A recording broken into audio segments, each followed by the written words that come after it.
Hello विद्यार्थियों, इस video के माध्यम से हम लोग क्लास 12वीं के लिए अर्थशास्त्र की विषय वस्तु को समझेंगे। यानी कि हम लोग देखेंगे कि सब्जेक्ट मैटर ऑफ इकोनॉमिक्स क्या है। यहाँ पर जो भी आपको बहुविकल्पीय प्रश्न पूछा जाएगा वो सब हमने हाईलाइट कर दिया है। आप अपनी कॉपी पर जरूर नोट कर लीजिएगा।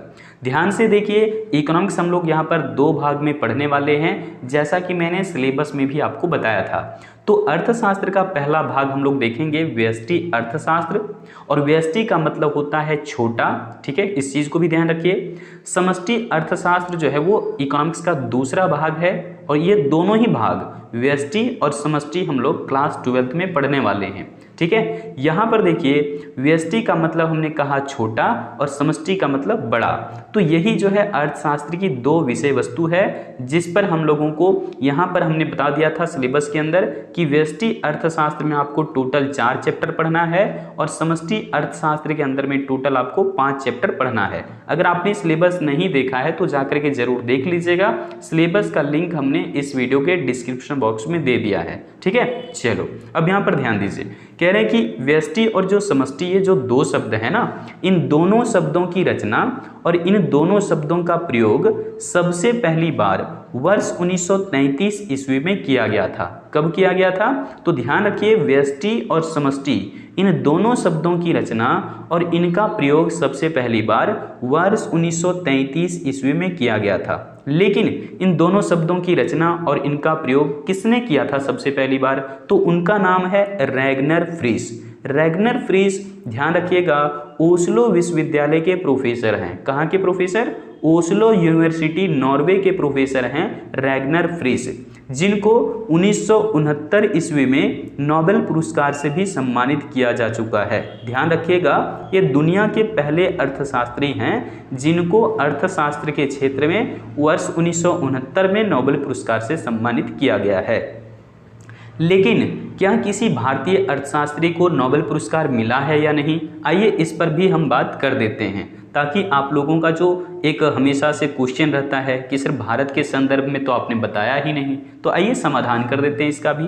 कह रहे हैं क्या कि अमर्त्य सेन, है ना, ध्यान रखिएगा, अमर्त्य सेन पहले भारतीय अर्थशास्त्री हैं जिन्हें वर्ष 1998 में नोबेल पुरस्कार जो है प्रदान किया गया था।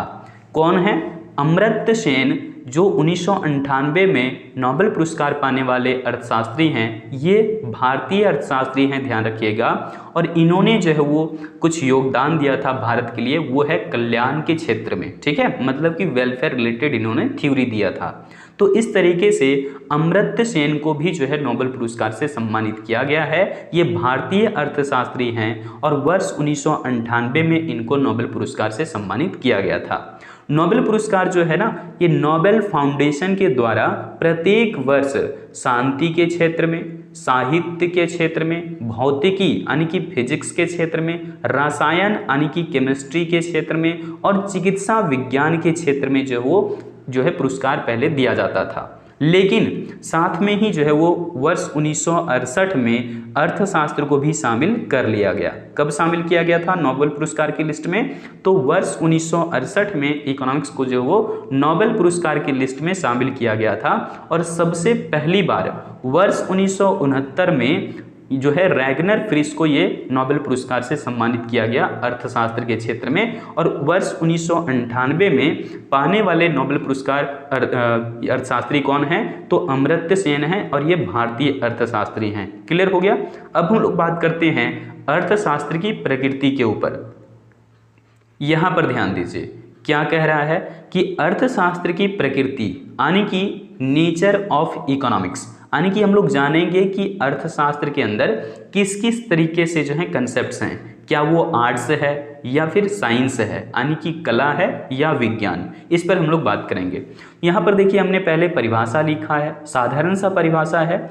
तो हमने लिखा है कि अर्थशास्त्र ज्ञान की वह शाखा है। देखिए, ज्ञान में तो कई सारे सब्जेक्ट का ज्ञान हम लोग लेते हैं, तो उसमें से एक ज्ञान हम लोगों का अर्थशास्त्र भी है। तो इसलिए हमने इस प्रकार से लिखा है कि अर्थशास्त्र ज्ञान की वह शाखा है जिसमें हम आर्थिक क्रियाओं का अध्ययन करते हैं। किसका अध्ययन करते हैं?